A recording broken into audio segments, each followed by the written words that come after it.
Office Wife.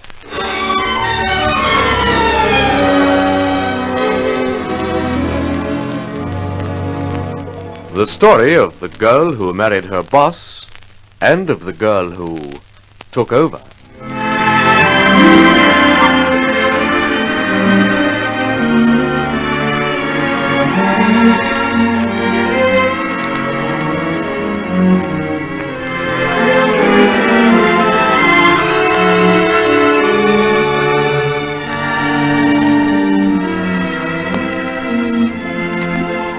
Here is Harry Palmer to commence another chapter of Office Wife.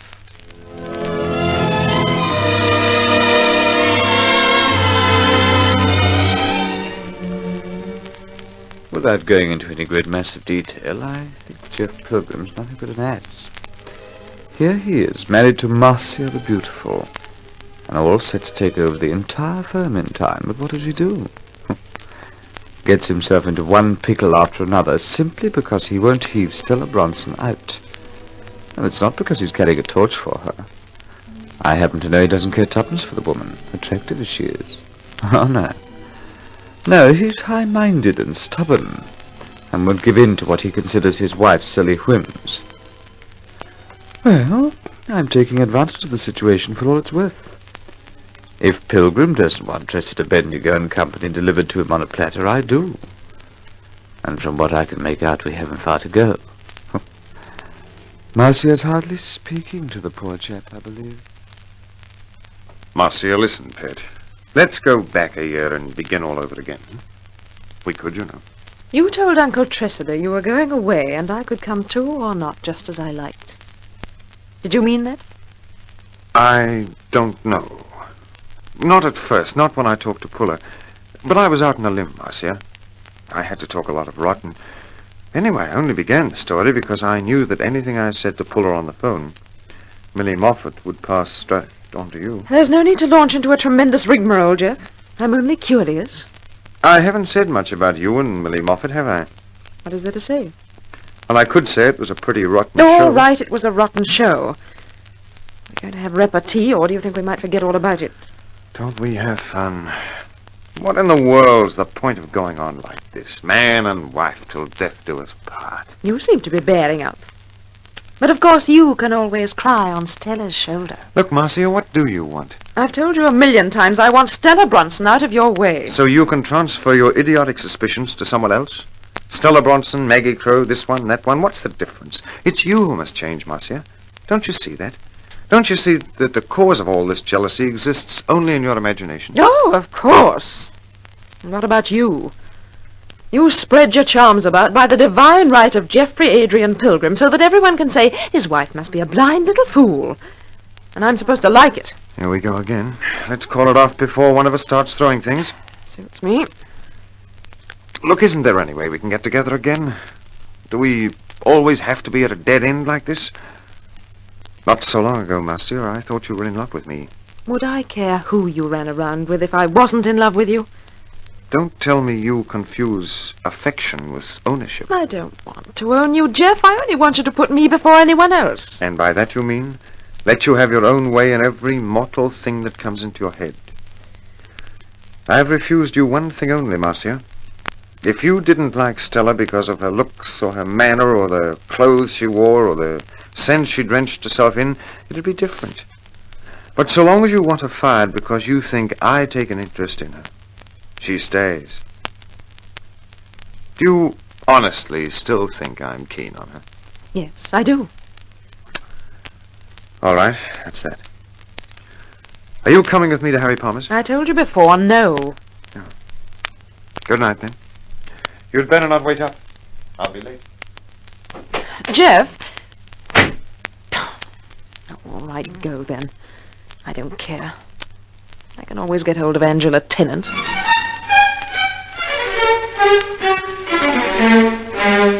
Hello, old boy. Come on in. I'm terribly sorry there was a bit of a mix-up and no one else is coming. Do you mind? No, I'll be happy. How's Marcia? I'd expect. We just had another row. I'll tell you what you need. Instead of sitting round here looking at ourselves, why don't we whiz down to Fig Tree Street? Do you think that's a good idea? If there's nothing else, it should get your mind off the little woman. Who knows? We might meet someone we know down on the bay. No Fig Tree Street babes for me, Harry. But don't let that hold you up. Whose car shall we take? I'll toss you. You cry. All right. It's a tail. It's a head. We take yours. You said? Let's go.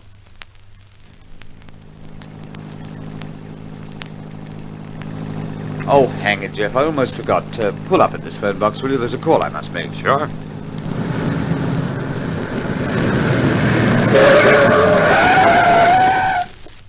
I won't be 2 minutes.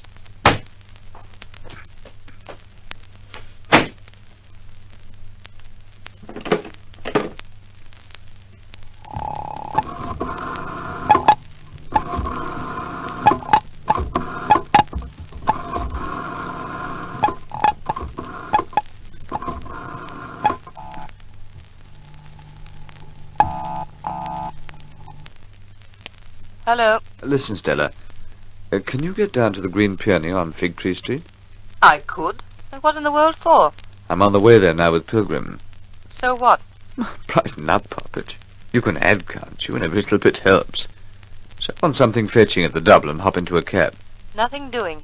Why not? I have my reasons. One of them is that I don't run about Fig Tree Street at night on my lonesome.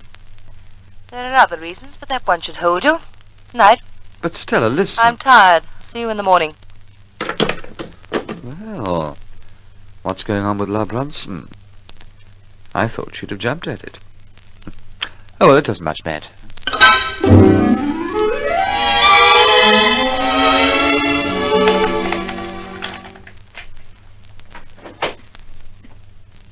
Hello, Marcia. I expected you to be in bed asleep long ago. It's after 2. I know.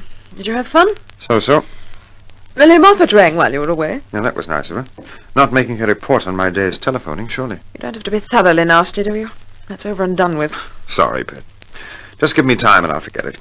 What did she want, anyway? She rang to tell me about my brooch. She said you took it from her to bring home. Did you? Yes. Hang it, I'd completely forgotten the darn thing. I didn't give it to you that night. You can guess why, can't you? Yes, but where is it now? In the bottom left-hand drawer of my desk. Oh, so long as it's safe. Well, who'd want to snaffle it? Not Stella Bronson, surely. Oh, don't make rotten remarks like that, even if you do detest her. I'll bring it home for you tomorrow evening. You needn't bother, I can call in. Just as you like, Marcia. You didn't wait up till this hour to ask me about the brooch, did you? Oh, don't be silly, Jeff. What a fantastic idea. Sleep tight. See you in the morning. I wonder. You don't generally sit up half the night for nothing, Marcia.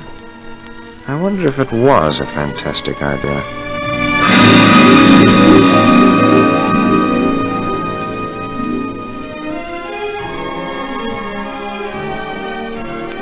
Well, this place is darned expensive, Marcia, darling, but it's worth it.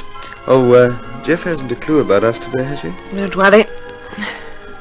Why did you want to see me? Do I have to have a reason? No, don't get intense, Harry, please. I'm not in the mood.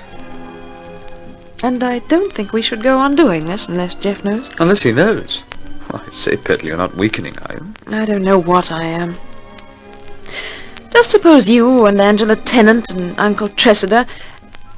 Just suppose you were all wrong. Don't be silly, yes, Marcia. You think Jeff spent last night at my place, don't you? Well, didn't he? No. He talked me into shoving off to Fig Tree Street. And you know why? Just on the off chance that La Bronson might be at the Green Peony. And was she? No, but Jeff expected her. I don't get any fun out of this, Marcia, but you mustn't let him pull the wool over your eyes again and again. But he denies having anything to do with her so consistently. Don't you actually expect him to admit he's fond of her? Oh, I don't know what to expect. Would you divorce Jeff if you could? I don't know. Why do you keep asking me every time we meet like this? I don't know what I'd do, Harry. If only I could get Bronson out of the way, it might be different. It'll never be different. If you get her kicked out, she'll still be round town, won't she? Do you think Jeff will stop seeing her on that account? But what can I do?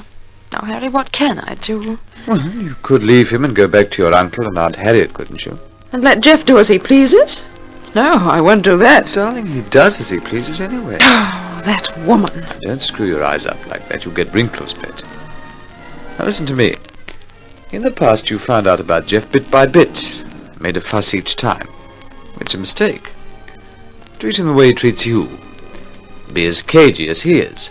And don't say a word until you're absolutely certain of it. If only I could be. Trust me. Do as I say, Marcia. Things will work out, and then who knows? You should have married me years ago, Angel. There's still plenty of time. Yes, and there's a proverb, darling. Hurry. It's later than you think. So let's work together.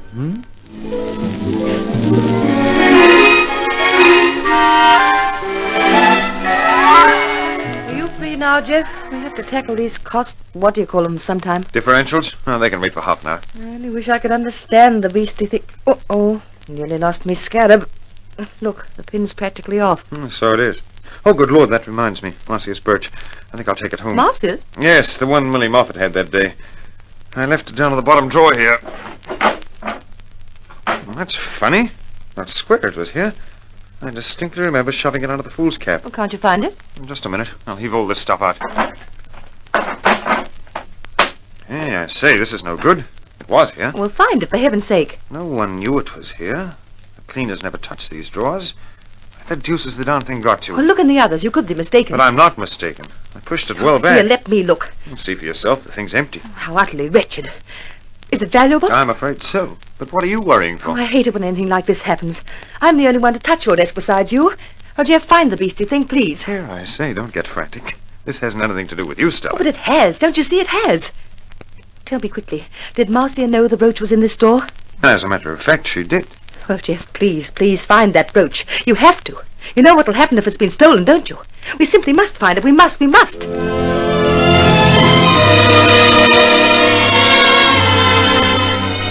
have to think quickly here, but quickly.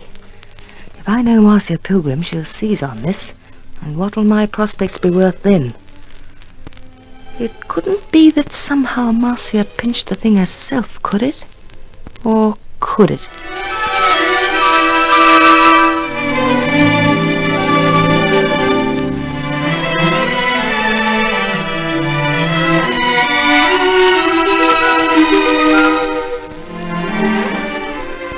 We invite you to listen to further episodes of Office Wife, written by L.J. Hardy, a Donovan Joyce production.